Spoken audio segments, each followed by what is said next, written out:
Maaf Pak, pahalanya 27 kali lipat lebih bagus dibandingkan orang sholat sendiri. Kenapa? Sebab sholat berjamaah ngikutin Nabi Muhammad. Nabi Muhammad seumur hidupnya nggak pernah sholat sendiri. Nabi Muhammad tuh sholat berjamaah.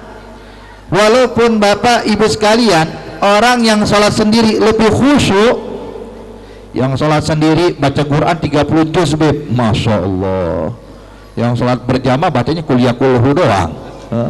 Kuliah kulhu, wah itu mah ibaratnya surah yang paling paten udah. Surah Al-Quran di dalam sholat tuh yang gak pernah ditinggalkan oleh masyarakat Indonesia. Hadirin, sholat berjamaah kuliah kulhu ama orang sholat sendiri baca Quran 30 juz, tetap aja yang kuliah kulhu yang berjamaah pahala lebih banyak dibandingkan orang sholat sendiri. Kenapa? Sebab ngikutin cara Nabi Muhammad. Bahkan kalau ada orang sholat sendiri, kalau aneh sholat sendiri nggak mau kalah, aneh mau ulangin sholat saya sebanyak 27 kali ya, untuk bisa nandingin orang yang sholat berjamaah 1 kali. Anda sholat isya 1 kali berjamaah dengan orang sholat isya sendiri diulang 27 kali, pahala banyakan mana? Tetap yang berjamaah, tetap yang berjamaah. Hadirin, kenapa? Sebab lebih mirip dengan Nabi Muhammad. Tuh lihat.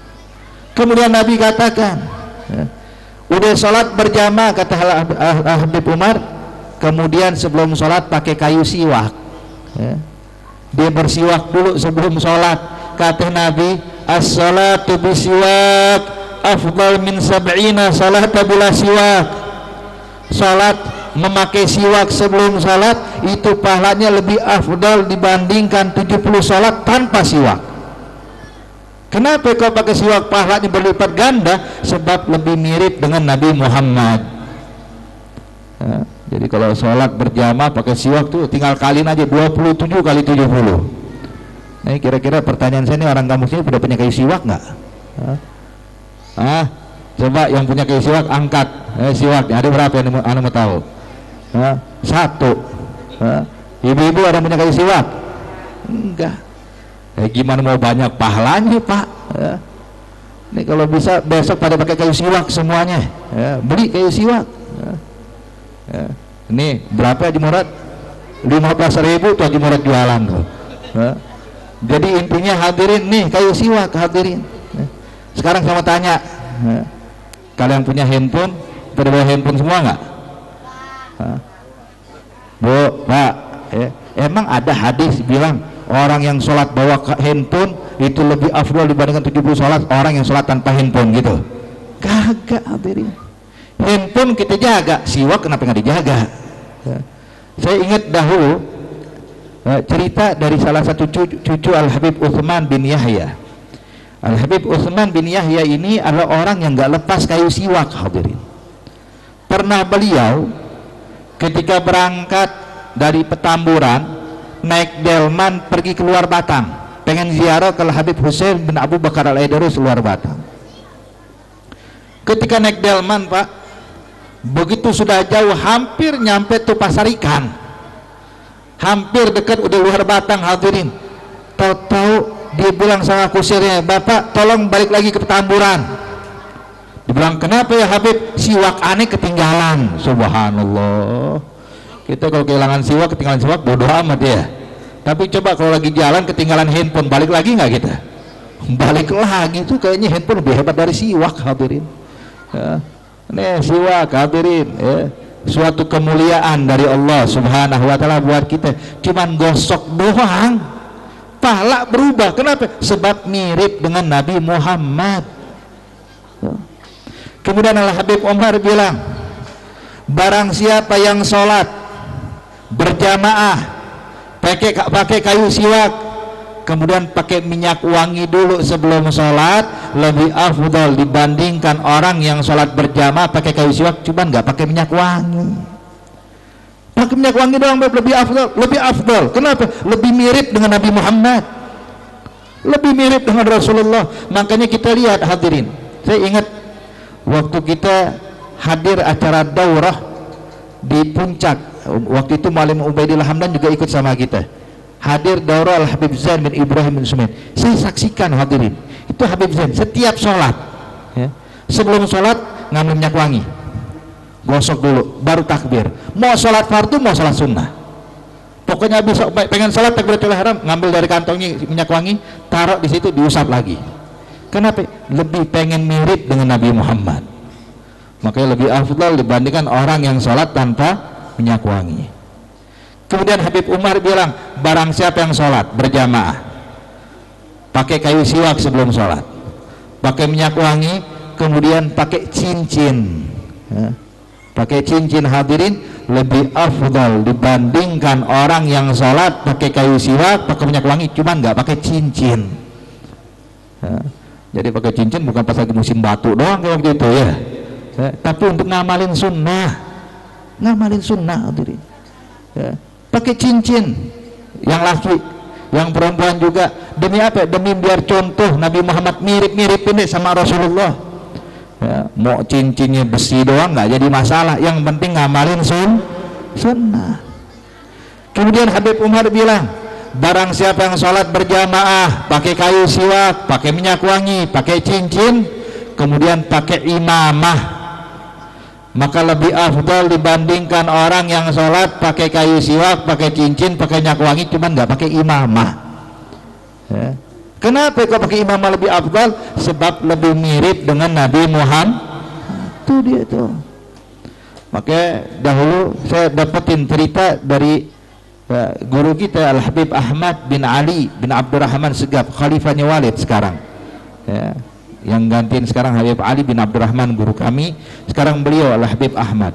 Habib Ahmad cerita sama kita, dulu Enjit, ini Habib Abdurrahman yang dikenal Walid, dulu Enjit katanya itu jarang pakai imamah, tapi kalau giliran sholat pakai imamah katanya, khususnya waktu tahajud.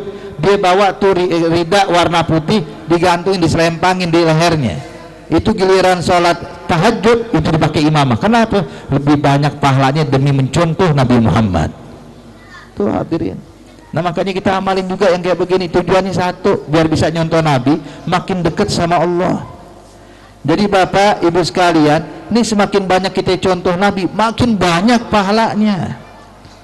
Contoh nih, dalam sholat doang hadirin. Dalam sholat itu dahulu Al-Habib Abdullah bin Husain bin Tahir dengan kakak beliau Al-Habib Tahir bin Husain bin Tahir pernah mengumpulkan sunnah dalam sholat. Ini kalau kita tanya sunnah dalam sholat ada berapa? Pada tahu nggak? Paling cuma bisa nyebutin 10-20, dapat 30 udah Masya Allah kita. Betul. Ini Habib Abdullah bin Husain bin Tahir dengan Habib Tahir kakaknya, Bu, itu menghitung sunnah dalam sholat bisa mencapai 1000 sunnah. 1000 sunnah. Kita ngamalin berapa sunnah dalam sholat? Saya mau kasih contoh sedikit aja Bapak Ibu sekalian. Di antara sunnah sholat, sunnah hayat adalah mengangkat tangan ketika takbir. Jadi Bapak, kalau sholat takbir nggak ngangkat tangan begini doang, Allahu Akbar, sah nggak sholatnya? Sah. Sebab ngangkat tangan hukumnya cuma sunnah. Yang wajibnya takbiratul ihram itu rukun, tapi ngangkat tangan sunnah hayat. Tapi ternyata Bapak Ibu sekalian, di dalam sunnah mengangkat tangan tadi itu ada puluhan sunnah. Dalam cuma ngangkat tangan doang nih, gimana Beb? So lihat begini, kalau cuma sekedar ngangkat tangan, kadang kita bisa lihat orang-orang ya, kalau lagi takbiratul ihram, mungkin diantar kita juga sama. Ada orang kalau takbiratul ihram mengangkat tangan cuman sebatas dada doang begini, Allahu Akbar. Ada nggak yang begitu? Ada yang di samping kuping, Allahu Akbar. Ada lagi yang sampai tinggi banget, Allahu Akbar. Arti model-model macam-macam hadirin ya. Arti mereka didapatkan sunnah ngangkat tangan, dapat sunnah ngangkat tangan, tapi ternyata di dalam mengangkat tangan pun terdapat sunnah-sunnah lainnya. Contoh lain Bapak, kalau kita mau takbiratul ihram, kita kadang mendapatkan, bahkan kita pun juga ngalami mungkin ya, kadang kita ngangkat tangan dulu baru takbir, ngangkat tangan di kuping, Allahu Akbar. Ada orang kagak takbir dulu baru ngangkat tangan, Allahu Akbar. Atau sebaliknya, orang ngangkat tangan dulu baru takbir, Allahu Akbar. Ada kayak begitu kan? Ketahuilah hadirin, sunnah yang benar yang dibahas oleh ulama adalah memulai takbir, memulai mengangkat tangan dibarengi dengan memulai takbir. Jadi kalau saya mau kasih contoh begini, ya. Jadi ketika dia takbir, hadirin, pertama telapak tangan kita ini disunnahkan tidak dikepal ketika takbir. Arti ketika kita buka genggaman tangan kita, itu kita sudah dapat satu sunnah. Sunnah tidak mengepal tangan. Yang kedua, hadirin, disunnahkan ketika berdiri punggung telapak tangan kita dihadapkan ke arah kiblat, bukan nyamping begini, ya. Kadang kayak orang siap nyamping begini, ya. Nah, sunnahnya begini, ya. Jadi punggung telapak tangan kita dihadapkan ke arah kiblat. Tamam. Dapat dua sunnah. Yang kemudian, hadirin, disunnahkan ketika sholat tidak pakai sarung tangan. Kayak kita sekarang alhamdulillah nggak pakai sarung tangan, udah dapat 3 sunnah. Kemudian ketika mengangkat tangan dan jari kita, hadirin, waktu kita buka genggaman jangan kita rapetin serapat-rapatnya kayak begini, tapi agak direnggangkan sedikit, udah dapat 4 sunnah. Kemudian yang berikutnya, ketika mengangkat dibarengi dengan takbir, kita bilang Allahu Akbar. Al-Imam Al-Ghazali bilang dalam kitab Bidayatul Hidayah, hendaknya mengangkat tangan berbarengan dengan takbir dan diakhiri dengan takbir. Jadi bareng Allahu Akbar. Jadi bukan ngangkat lu baru takbir, bukan takbir lu baru ngangkat, tapi bareng Allahu Akbar. Udah dapat berapa sunnah tuh, Bu? 5 sunnah. Kemudian yang berikutnya, ketika takbir telapak tangan kita ini dihadapkan ke arah kiblat. Kalau sebelum diangkat punggungnya, tapi begitu di atas telapak tangan yang dihadapkan ke arah kiblat, bukan ngadep ke kuping, ya. Bukan begini, tapi seperti ini, dibuka menghadap ke sana. Dapat 6 sunnah. Kemudian ujung jemari kita, ya. Ujung jemari, hadirin, ketika takbir itu ujung jemari agak dibungkukkan sedikit biar menghadap ke arah kiblat. Jadi bukan rata ke atas, tapi agak bekokin dikit begini. 8 sunnah. Kemudian ujung jemari sejajar dengan bagian atas telinga, bukan di sini, bukan di atas, tapi sejajar begini perkiraan. Udah dapat 9 sunnah. Kemudian ibu jari kita sejajarkan dengan syahmatul udhun, bagian nih anak telinga, sejajarkan. Udah dapat berapa sunnah sekarang? 10 sunnah. Dan lagi, hadirin, yang berikutnya, ketika kelar takbir baru turunkan begini, baru sedekat. Itu Imam Ghazali, kalau menurut Imam Ghazali, hadirin, diturunkan lagi ke bawah baru naik lagi. Itu pendapat Imam Ghazali. Lakin pendapat a'immatul fuqaha, habis sampai sini turun langsung sedekat. Udah dapat 11 sunnah, ya. Ini baru ngangkat tangan doang, ya. Belum yang lain, hadirin. Maka wajar kalau Imam Al-Habib Abdullah bin Husain bin Tahir dengan Al-Habib Tahir bin Husain bin Tahir menghitung jumlah sunnah dalam sholat kurang lebih sampai 1000 sunnah. Kira-kira kalau kita ngamalin semua, hadirin, pahalanya gimana itu? Ya Allah. Makanya hadirin, kita bisa tahu begini semua kalau kita belajar, duduk di majelis ilmu. Alhamdulillah, ini ada majelis taklim Silahul Mu'min, ada para ulama, para guru-guru kita mengajar. Hadirin, pahami tentang cara ibadah, cara sesuai dengan apa yang diajarkan Rasulullah. Metodenya Nabi Muhammad, metode terbaik, hadirin, dalam mendekatkan diri kepada Allah. Kemudian ingat, ya, jangan pernah beranggapan kalau sunnah Nabi Muhammad ini berlaku pada saat-saat tertentu doang. Lah, ambil kabar Bapak Ibu sekalian, sunnahnya Nabi, ajaran Rasulullah, ucapan Nabi Muhammad tidak ada kata kadaluarsa. Oh, zaman sekarang nggak bisa lagi diamalin lah. Sampai kapanpun Nabi Muhammad, Pak, diutus sama Allah untuk seluruh manusia sampai hari kiamat. Bukan cuma untuk masa sahabat doang, bukan cuma berlaku 3 generasi doang, lah, sampai hari kiamat, tanpa batas, hadirin. Dan ucapan Nabi, sunnah Nabi, ajaran Rasulullah berlaku untuk seluruh manusia, bukan hanya berlaku untuk orang-orang Arab doang. Wah, itu mah di Arab, kalau di kita Indonesia mah beda. Kalau ente anggap beda ya jangan ikutin jalan Nabi Muhammad, cari jalan lain. Nabi Muhammad diutus oleh Allah untuk kita, untuk seluruh manusia. Nabi yang ngomong, inna bu'itsu likafatin nas, saya diutus oleh Allah untuk kepada seluruh manusia. Nggak pandang kulit putih kulit hitam, hadirin. Nggak pandang ente dari Arab ataupun bukan dari Arab. Beda dengan anbiya terdahulu. Kalau anbiya terdahulu diutus hanya kepada kaumnya saja, tapi kalau Nabi Muhammad diutus untuk seluruh manusia.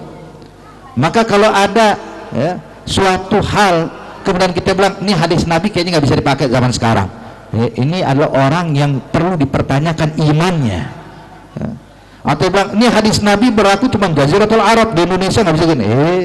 Ini juga perlu dipertanyakan iman. Kalau ente punya iman sama Allah, iman sama Nabi Muhammad, apapun yang datang dari Nabi, walaupun bertentangan dengan hawa nafsumu, walaupun bertentangan dengan logika kita, tinggalkan logika kita, tinggalkan hawa nafsu kita, ikuti apa yang disampaikan Rasulullah. Sampai Nabi katakan dalam hadis, la yu'min ahadukum hatta hawahu taba'an lima ji'tu bih. Tidak sempurna iman kalian kecuali kalau hawa nafsu kalian tunduk dengan apa yang aku bawa, kata Rasulullah. Jadi jangan pakai ikutin hawa nafsu. Kalau udah ngikutin hawa nafsu melenceng. Innan nafsa la ammaratun bisu. Walaupun kadang-kadang embel-embelnya sih bagus, embel-embelnya baik, tapi terus terang kalau udah beda dengan cara Nabi pasti buruk. Ambil kabar dari sekarang. Allah subhanahu wa ta'ala menjadikan Nabi Muhammad tauladan. Sampai Allah bilang, hadirin hadirat yang dimuliakan Allah, Allah sebutkan dalam Al-Quran, wa ma atakumur rasulu fakhuzuh wa ma nahakum anhu fantahu. Yang datang dari Nabi Muhammad ambil, jangan mikir lagi, kata Allah. Yang dibawa sama Rasulullah ambil fakhuzuh wa ma nahakum anhu fantahu. Yang dilarang sama Nabi tinggalkan. Kadang hadirin hadirat yang dimuliakan Allah subhanahu wa ta'ala, logika kita nih ngukur nih, kalau ikutin cara Nabi, ikutin hadis Nabi, wah rugi kita nih, bahaya nih, dampaknya buruk nih. Ini hadirin, orang yang punya pikiran kayak gini udah dijauh sama Allah. Asa antuhibbu syai'an wa huwa syarrul lakum. Kadang ente anggap baik, itu buruk buat kalian. Wasa antakrahu syai'an fa huwa khairul lakum. Kadang ente nggak suka dengan sesuatu, ternyata itu baik buat kalian. Jadi kita nggak bisa ngukur Bapak Ibu sekalian dengan logika. Kalau sudah ada apa yang dibawa Rasulullah, kayaknya rugi. Walaupun rugi, nggak ada yang rugi kalau ngikutin Nabi Muhammad. Kayaknya kalau kita ngikutin kita bakal kalah. Nggak ada yang kalah kalau ngikutin Rasulullah. Dahulu hadirin hadirat yang dimuliakan Allah, Sayyidina Khalid ibn Walid. Kalau kita baca sejarah gimana sih para sahabat mengikuti apa yang diajarkan Rasulullah, begitu detailnya hadirin. Sayyidina Khalid ibn Walid radhiyallahu ta'ala anhu wa ardhah, beliau pernah hadirin waktu diutus perang, maka diutus ke daerah Romawi. Maka orang Romawi waktu sebelum perang duduk dulu sama Khalid, pengen cari tahu dulu nih apa sih yang diinginkan Khalid, misinya apa, cari titik temu. Maka mereka pun menghidangkan makanan. Sayyidina Khalid bersama beberapa muslimin diundang sama Kaisar Romawi hadirin. Ketika dihidangkan makanan, ada satu suapan dari Khalid jatuh ke lantai. Maka Khalid melihat suapannya jatuh ke lantai, itu Khalid tanpa malu hadirin ngambil tuh suapan, dibersihkan, kemudian dimakan di depan Kaisar Romawi, di depan orang-orang yang membenci Islam dan mengejek Islam hadirin. Satu orang sahabat nyenggol Khalid, ya Khalid, kenapa ente ambil? Akhirnya mereka mengejek kita nantinya. Lihat orang Islam, makanan udah jatuh dipungut lagi.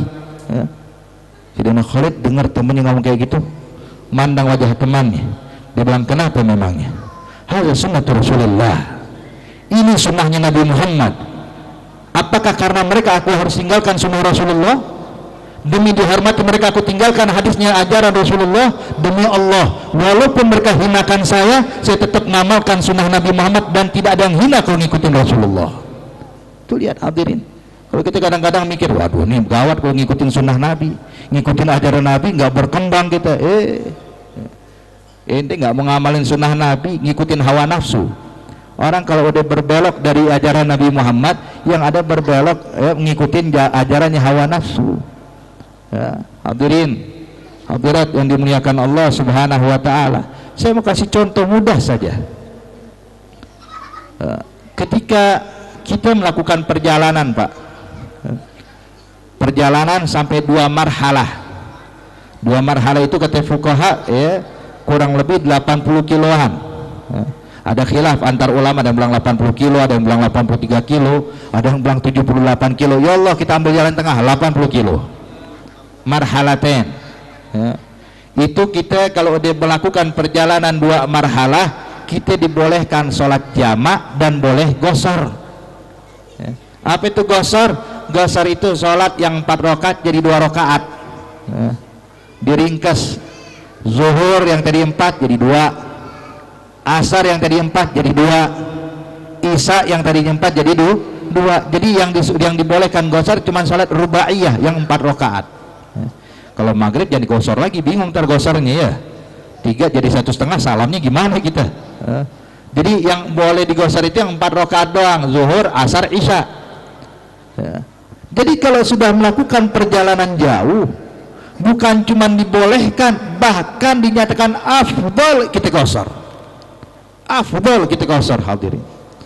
Jadi kalau ada orang melakukan perjalanan dari sini ke Surabaya, waktu sholat zuhur bilang ini mau gosor, ini nggak mau gosor, ini 4 rakaat. Ya. Sebab secara logika orang yang sholat 4 rakaat pahalanya lebih banyak. Pakai logika nih, ya.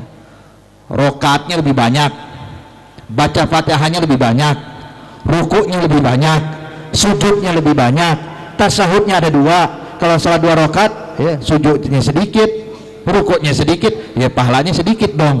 Ya. Jadi kalau kita pikir pakai logika, hadirin, kita bakal beranggapan 4 rakaat lebih afdal. Kenapa? Pahala lebih banyak. Tapi ternyata nggak kayak gitu, hadirin. Biar kita paham ya, bahwa kalau ngikutin Nabi Muhammad nggak ada yang hina. Bahkan fuqaha bilang, kalau anda sudah melakukan perjalanan lebih dari 2 marhalah, maka disunnahkan untuk menggosor sholat, dan barang siapa yang mau menyempurnakan sholat hukumnya makruh. Makruh. 4 apa 2? Afdal 2. Ya. Kenapa? Sebab Allah senang kalau kita berjalankan atau melakukan apa yang dikasih keringanan sama Allah, sebagaimana kita melakukan apa yang diperintahkan oleh Allah. Ya, dikasih bonus sama Allah, kasih keringanan, jangan ditolak, jangan sombong. Ya. Dikasih keringanan, wah enggak, karena yang banyak lah, ambil yang sedikit kayak gini, hadirin. Kenapa? Biar kita dapat mencontoh Nabi Muhammad. Jelas, hadirin hadirat ya. Jadi intinya Bapak Ibu sekalian, nih peringatan Maulid, tujuan kita satu, gimana caranya bisa nyontoh Nabi Muhammad. Coba cari tahu ya. Amalan apa sih yang belum kita lakukan yang mirip dengan Rasulullah? Kerjain, hadirin, mumpung masih hidup ya. Mumpung masih diberi kesempatan sama Allah. Kalau udah meninggal baru nyesal kita, ya Allah sunnah Nabi kita tinggalkan. Mumpung masih hidup Bapak Ibu sekalian, kita tahu sunnah, kerjain ya. Laksanakan ya. Itu Imam Al-Haddad, Al-Habib Abdullah bin Ali Al-Haddad, yang sering ibu-ibu baca rotibnya tiap pengajian, ada rotib Al-Haddad atau ratiban orang sini bilang ya. Hadza ratibul Haddad. Al-Habib Abdullah bin Ali Al-Haddad, Bapak, dia pernah bilang, ma min sunnatin sanna biha Rasulullah ila arjullah ani qad amiltu biha. Tidak ada satu sunnah pun yang pernah dilakukan Nabi Muhammad melainkan sudah aku lakukan, kata Imam Al-Haddad. Semua sunnah dikerjain ya. Semua sunnah dikerjakan. Makanya Al-Habib Ali Habsyi, pengarang Maulid Simtud Durar yang barusan kita bacakan maulidnya, hadirin, dia kalau ziarah ke Zambal, Zambal ini pemakaman para aulia yang dikuburkan tuh ribuan wali ya, bahkan puluhan ribu aulia saat ini. Itu biasanya Bapak Ibu sekalian ya, biasanya nih adatnya, kebiasaan orang Tarim itu pertama kalau ziarah itu yang dikunjungin kuburan Faqihil Muqaddam ya, Faqihil Muqaddam ya. Tapi Al-Habib Ali Al-Habsyi, pengarang Maulid Simtud Durar, kalau datang Pak, kalau datang ke pemakaman Zambal, yang dituju pertama adalah Imamul Haddad. Beda dari kebiasaan orang. Dia bilang kenapa? Sebab Ini Imamul Haddad yang mengenalkan kita jalan ajdad, yang mengenalkan kita jalan tariqah alawiyah, sampai dikatakan dibacakan qasidah bait syair kepada Imamul Haddad di depan pusaranya, garat biha ainun Nabi Muhammadin fahuwa lahu min ahsanil auladi. Ini orang yang dikubur adalah orang yang menghibur hatinya Nabi Muhammad, dia adalah putra terbaiknya Rasulullah. Kenapa? Mencontoh Nabi Muhammad sempurna. Makanya hadirin, pengen dapat kemuliaan, ikuti Nabi Muhammad. Pokoknya yang datang dari Rasulullah ambil, yang dilarang sama Nabi tinggalkan. Walaupun logika kita bermain mengatakan baiknya begini, baiknya begitu, tinggalkan logika kita kalau ada hadisnya Rasulullah. Tinggalkan hawa nafsu kita, walaupun kita dianggap hina, walaupun orang merendahkan kita, walaupun orang-orang anggap kita kalah. Demi Allah, kalau udah ngikutin Nabi nggak ada yang kalah, semuanya menang hadirin, semuanya berhasil, sukses untuk meraih ridha Allah Subhanahu wa taala. Insyaallah berkat majelis maulid di malam hari ini, Allah berikan taufik hidayah buat kita semuanya bisa mencontoh dan meneladani Rasulullah sebaik mungkin, semaksimal mungkin, dan insyaallah Allah bimbing kita sebagaimana saat ini kita berkumpul di tempat ini, insyaallah di akhirat kita berkumpul bersama Nabi Muhammad, bisa memandang wajah Nabi Muhammad, bisa berkumpul dengan Nabi Muhammad. Amin ya rabbal alamin birahmatika ya arhamar rahimin. Wa sallallahu ala sayyidina Muhammad an-nabiyul ummi wa ala alihi wasallam walhamdulillahi rabbil alamin. Lebih kurangnya al-fakir mohon maaf, wabillahi taufiq wal hidayah. Wassalamualaikum warahmatullahi wabarakatuh.